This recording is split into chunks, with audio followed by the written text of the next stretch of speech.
All right. Good morning, good afternoon. I'm not sure where you guys are coming in from. For me, I'm over here in Cali, so it is definitely a good morning for me.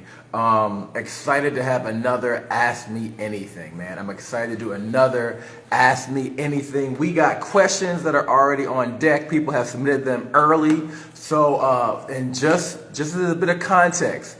Ashley's going to be joining here any minute now, but this is the Freeman Capital Ask Me Anything. The purpose of this is we want to make it super easy and more accessible for people to get the education, tools, and advice they need to grow and build their wealth. That's why, and that's how we are on this path to close the racial wealth gap, and this is just one step in doing that. So soon, let me just see if Ashley's already in the building.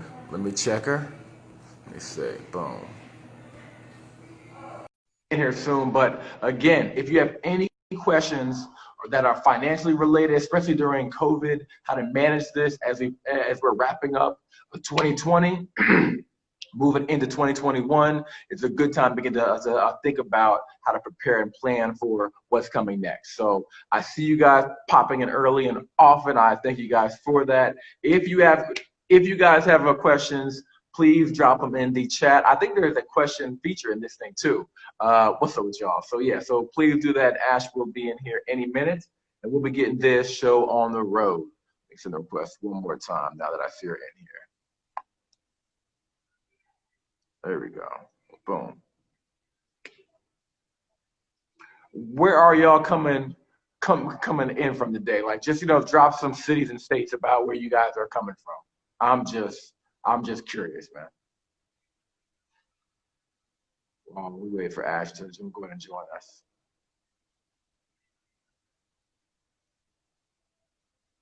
All right. Jersey's in the building, man. Okay, all right. All right, so she should be there. There we go. There we go. North Carolina in the building. All right, Ash, we can see. Oh, we just lost you there for a second. All right, so just to kind of reset. So a lot of folk coming in strong from North Carolina and Florida in the building, man. All right, that is very cool. Very, very cool. So yeah, guys. So if you guys have any questions that you all want to kind of drop in before now, those who are already on our email list, guess what? They've already submitted their questions in. Ashley, what's going on? Hey, Calvin, how are you? I'm doing good. I'm doing good. All right, so I'm happy to dive in. But before we do, we want to give folks a bit of an introduction. All the way from Baton Rouge. Okay, that's awesome. Folks were just shouting out where they were from. So actually, if you would give a little bit of your bio, just share a little bit about your journey and kind of why you're so passionate to help folks build their wealth. And then we got a lot of questions that are already submitted, and folks who have more, feel free to drop them in the comments. Ashley, please take it away. Sure. My name is Ashleigh Brooker, and I am a certified financial planner in Columbia, South Carolina. I have my own firm, AJ Brooker Financial Associates, and what we do is help clients work towards their financial goals. So they come to us and tell us their biggest hopes, dreams, wishes. Some of them are wishes, but they come to us, and quite honestly, people just don't know what to do with their money. And so we help them build strategies to get them from where they are to where they'd like to be in a way that makes sense for them, based on the resources that they have. And so I started in 2006 as a financial advisor working with a brokerage firm. And in 2010, I lost my job. And that's what prompted me to start my own business in 2011. Not because I was the person who said, oh, let me go start my own business, but I couldn't find a job anywhere else. So I started my business out of necessity because I needed to work. And so I'm glad that it ended up happening. You know, a lot of people are going through job loss right now. I'm the person who believes job loss isn't always a bad thing. So here I am, and I'm excited to be here today. Is my color looking fine? Because it looks kind of dark from where I am. It looks good enough to see you, and we're gonna get this thing rolling because folks are waiting, and we got some questions already on deck. So, all right, the first question that we have is how do I make sure that I'm even on the right path to financial freedom? So financial freedom is something that people talk about a lot. Like if you can just break down at like a high level, like 30 seconds, what is financial freedom and how can someone know if they're on the right journey? Okay. And that's a good question. And because that is one of those terms that gets tossed around a lot. Mhm. And one of the things I try to tell people is you have to define what that means for yourself. But what that, in a nutshell, what it means is what I hear a lot of people say is, I don't want to have to go to work. I don't want to have to depend on my income in order to live my life. And so in order to do that, even though you don't want to have to go to work, things still cost. So if it still costs, you got to find a way to pay for it. Yeah. So with financial freedom, you have a way to take care of your needs and your wants and your desires, but you're not dependent upon an income from a job to do it. Instead, you're using your assets to produce that income. So it could be your investments, it could be rental properties that you own, it could be savings that you're living off of, but you're using your assets to produce or to make the income that you need in order to live your life. Now, how do you go about, I think your question was, how do you go about knowing if you're on the Yeah, right path to financial exactly. freedom? There are a couple of things, a lot of people think what we do is rocket science. It's really not. What it comes down to is if you think about, what are the things that I own? What are my assets? Because Mhm. that's what you're going to be using to produce that income. That's your investment, your retirement accounts, your rental property. But then who are the people that I owe? Because that's a big part of that Yeah. financial part. If Yeah. owe a lot of people, whether it's your mortgage or student loans, they don't care that you decided to quit your job to be financially free. They expect to get paid on the first every month. Or So your mama, you know, whomever you owe money to. exactly. Whoever that may be, they're like, Exactly. great for you for wanting to be financial free, but you still owe me and you are still my Exactly. slave until you pay me off. Exactly. And Exactly. so in order to get on that path to financial freedom, there are really two key pieces. Number one, pay off your debts as fast as you can, Hmm. because the least amount of debts that you have, you require less to live your life on a monthly basis. Hmm. Hmm. So the one side of it is pay off your debts. The other side of that is build your assets. And so that means, save, Yep. invest. But if you're the person who's saying, I don't want to wait until retirement, and by retirement, I mean retirement age, like your 60s, in order to be financially free, then in addition to doing what you're doing at work to prepare for retirement, you need to be making sure that you're investing outside of your retirement accounts at work, because Hmm. those don't have age restrictions on it that limit your ability to access those dollars. Yeah, so I heard a couple of major themes, which is one, when you're trying to figure out how can you get to financial freedom, take a step back and just identify what do you have in terms of your assets and your bank account, and then figure out who do you owe money to. And really trying to figure out how to get the who do you owe money to down as low as possible. And I think that that's why, and I thank you for your leadership at Freeman Capital as well, that you've helped us to build a program that will enable folks to focus on increasing their net worth, Yeah, first, which, can very well mean paying off things or saving things and not just going right to investing. So I'm happy to hear that very next absolutely, question.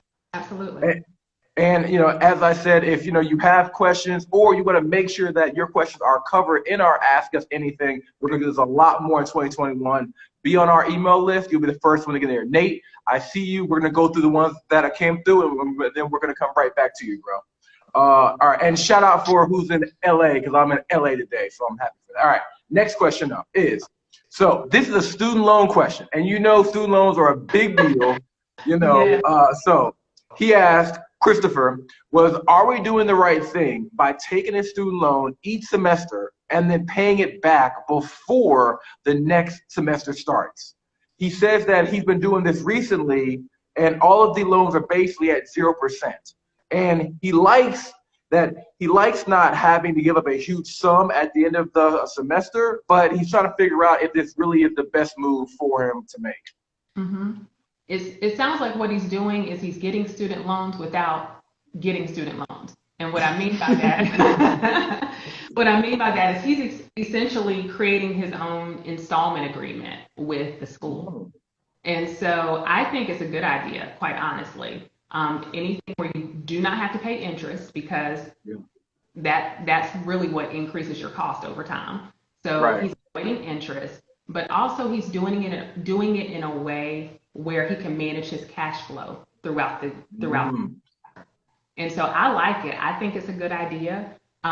If people don't do that, like I said, it's like he's creating his own installment agreement. What I tell people, especially parents who are putting their kids through college, where they have come to cash flow it, a lot of colleges these days do have installment agreements where you can get in touch with, I think it's like the Office of Financial Aid, and they'll say you have to make 4 or 5 payments over the course of the semester for that semester.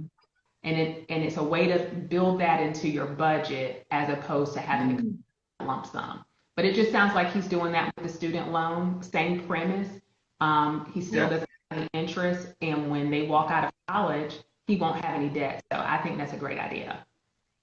Yeah, that's a major move, and this is a major challenge in Black communities because generally, when you look at the overwhelming stats, we have more student loan debt than anyone else. And so any strategy that you can do to help mitigate that, be it what he is doing, taking out a loan and then trying to pay it back in those 6 months, it really is going to put you in a good position. Please keep these going. Go ahead. With you saying, with the Black community, a lot of times we just don't have the money to write the $30,000 check this year for our child to go to school. Yeah. One of the things I really encourage people to do, number one, make sure that, I'm a huge proponent of college. I went to college. I loved it, but if you're going to go into debt for college, number one, a lot of people you hear all this stuff in the news about student loans. Let's be honest. Had it not been for student loans, a lot of people would not have access to the professional opportunities that we have today. And so that's truth. If you're willing to, not to say that I'm a debt proponent, I'm just not, but nobody thinks twice when they go and get a $200,000 mortgage for their home because they're like, oh, I'm going to go to work and I'll be able to make this mortgage payment for the next 30 years. Right. But when it comes to investing in themselves and their ability to move forward professionally and financially, then it's like, oh, it's student loans. Now, I discourage you getting a degree in basket weaving. That will never pay you. But if you get the degree in something where you can reasonably pay it off, then be responsible with the amount of loans that you get. But have a strategy in mind where you say, okay, I'm getting these loans, but I'm not taking them with me into my 30s. You don't have to take them with you into your 30s if you work hard and pay off.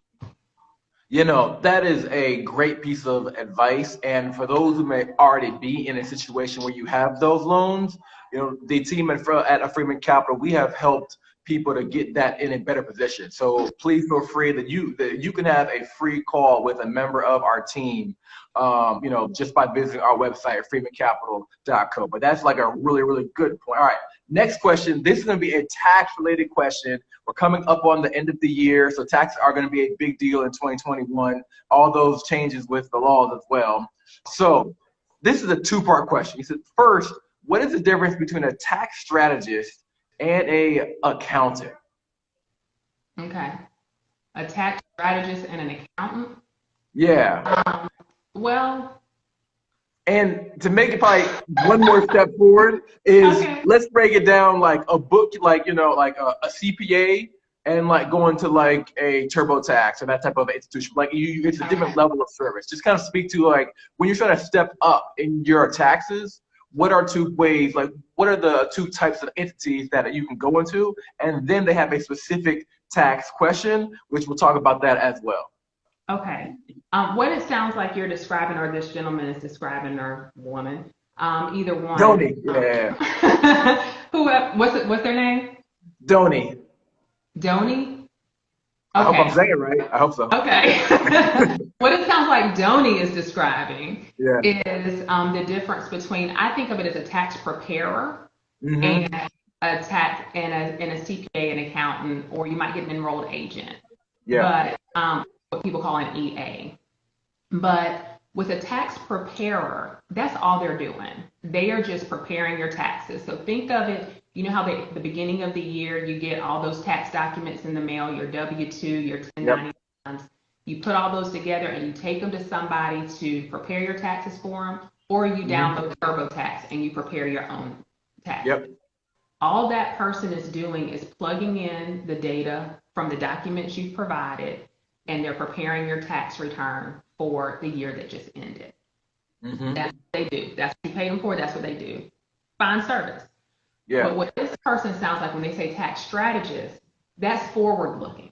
And so with it being forward looking, you're getting someone on your team who would be able to look at your overall situation, look at your goals, and say, how can we make sure that we're working towards your goals in a tax efficient way? So that you're taking the steps throughout the year so that when the end of the year comes, you can actually have done the things you need so that you're working towards your goals, but you're not paying as much taxes as you would have had to pay. The biggest difference between the two, like I said, one is forward looking, one is backward looking.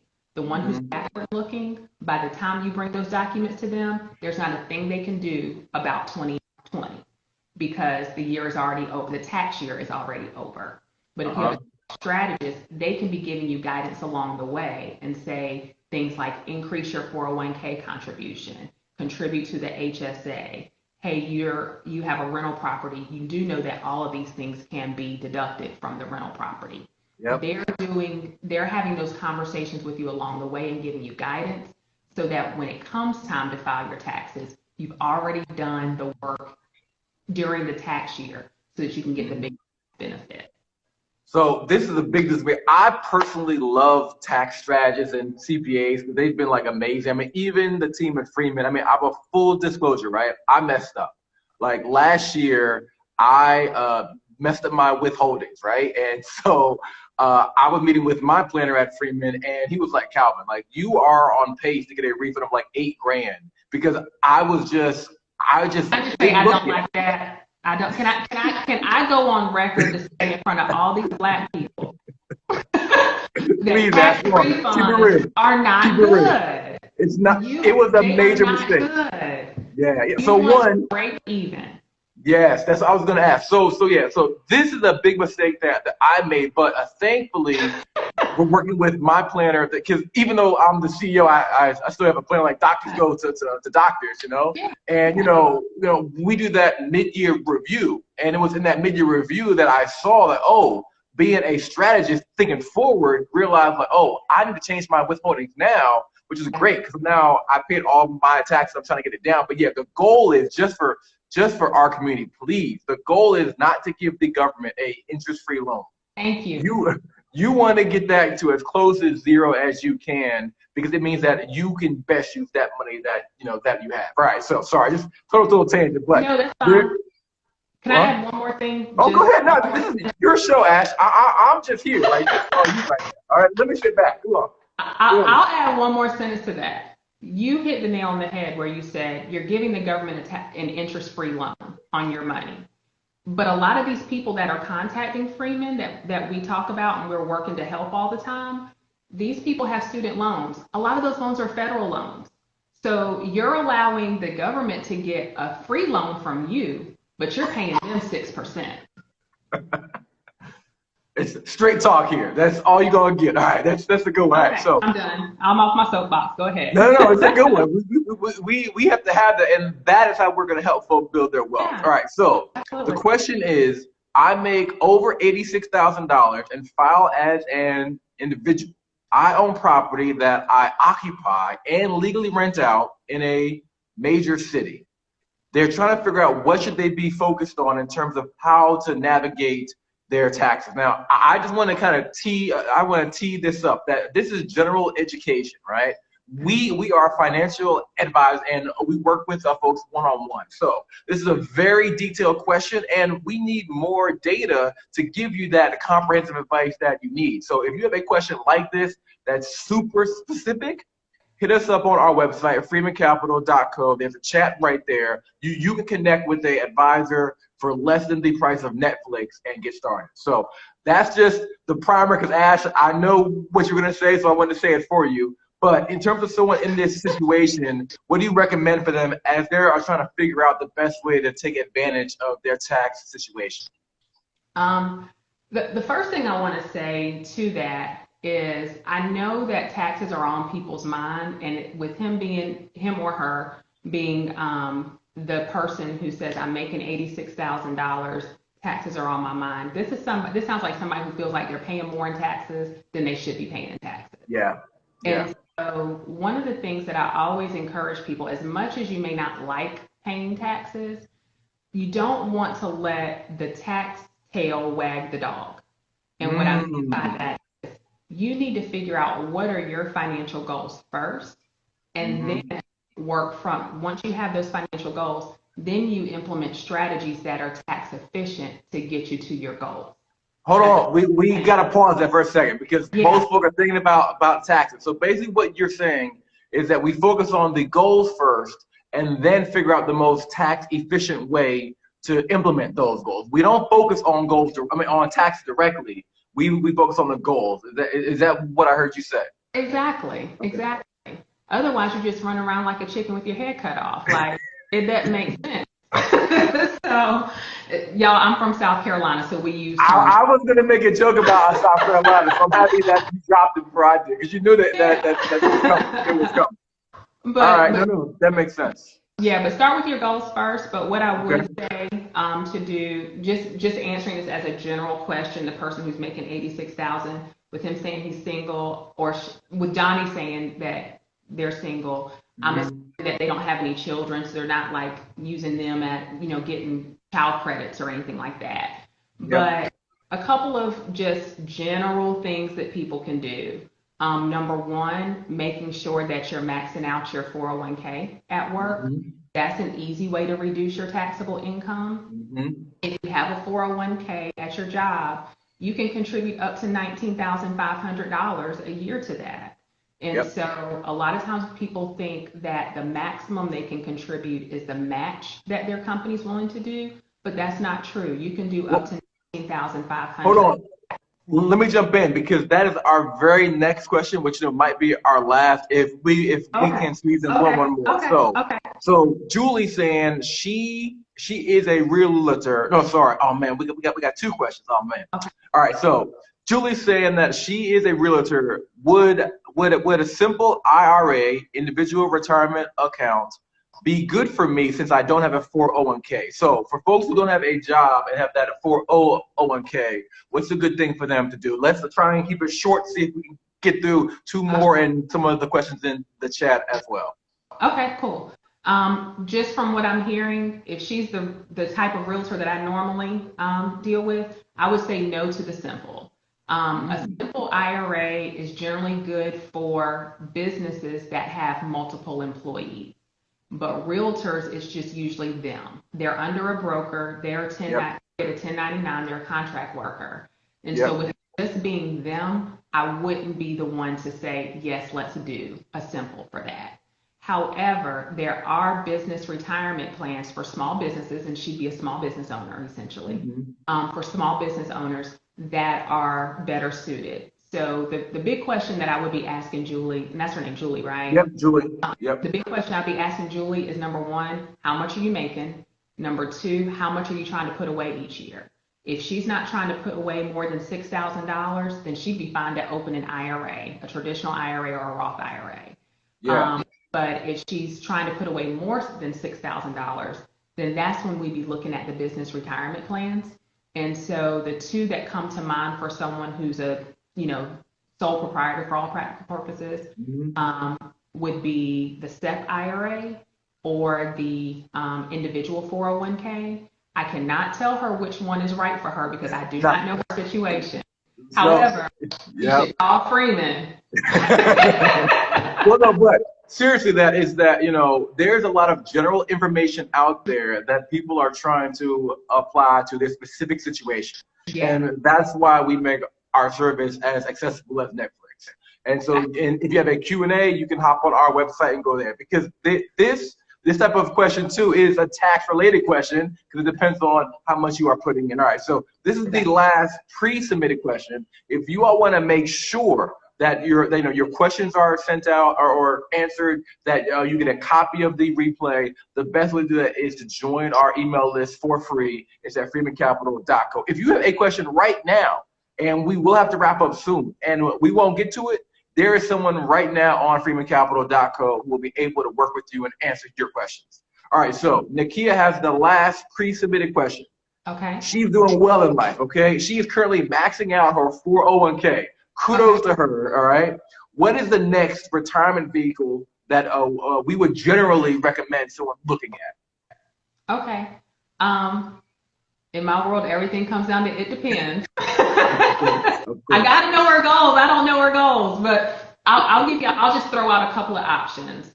If you're maxing out your 401k at work, look at doing Roth contributions or backdoor Roth contributions.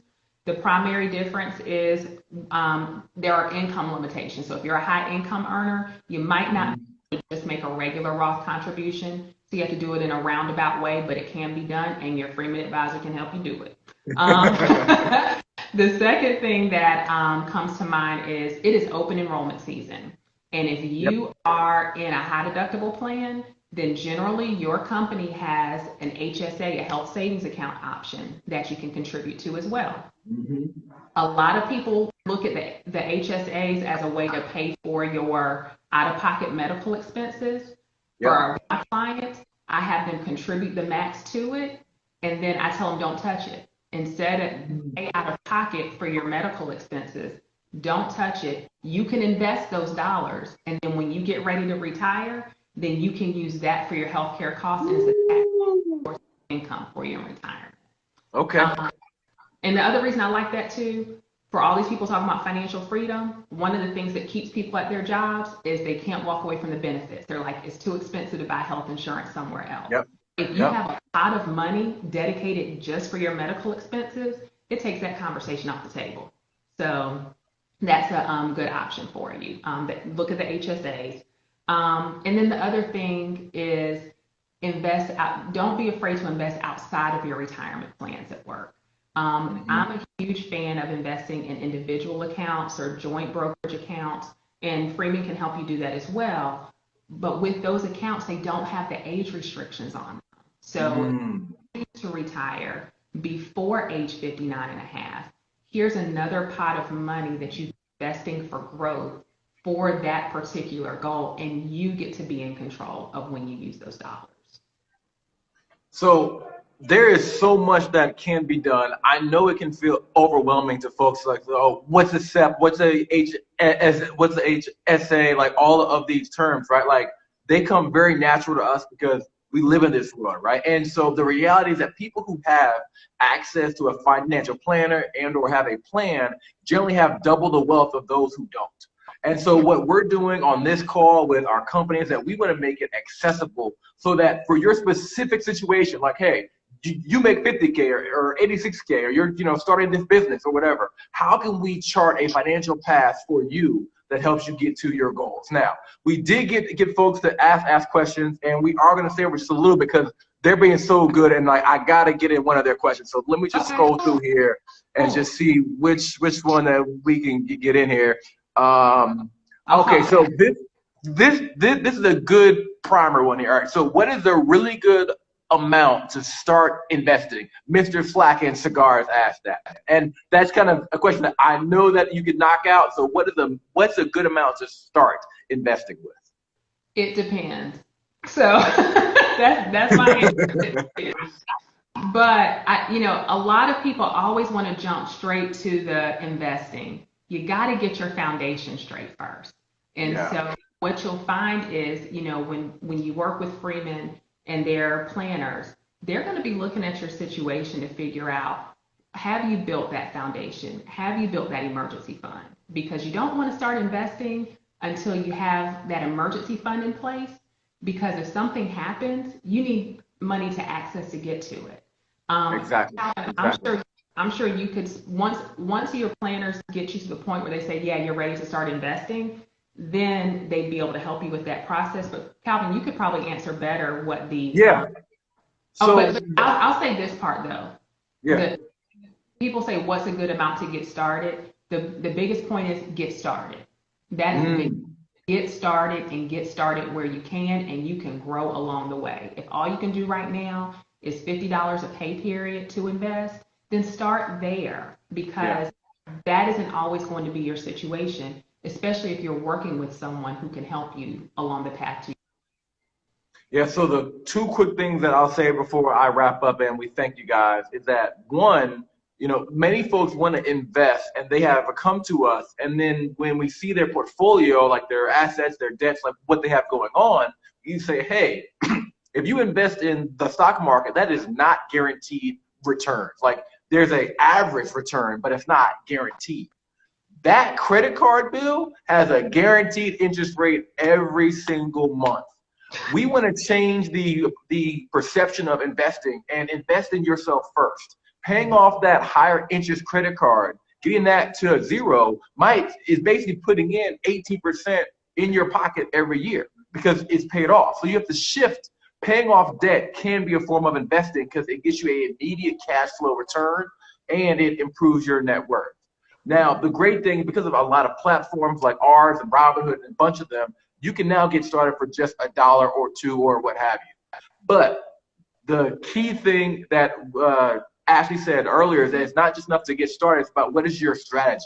If you invest and you're doing it in a taxable account, that means that you take money from your paycheck, they've taken out taxes, and you take your remaining money, you put it in Robinhood, and then you make money. Well, guess what? You have to pay taxes on that investment that you made this year.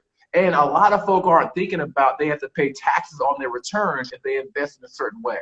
So we can help you out with that as well. Thank you guys so much. I'm so sorry. There are more questions than we have time to answer, but that's why we're still going to be here for you. We're doing this next month, and then we're going to start doing it even more in 2021. If you want to get an immediate answer to your question, pop on over to freemancapital.co, set up your free one-on-one call, and we're going to help you be in a position to grow and build your wealth. Ashleigh, do you have any last comments? Thank you so much for your time and your wisdom.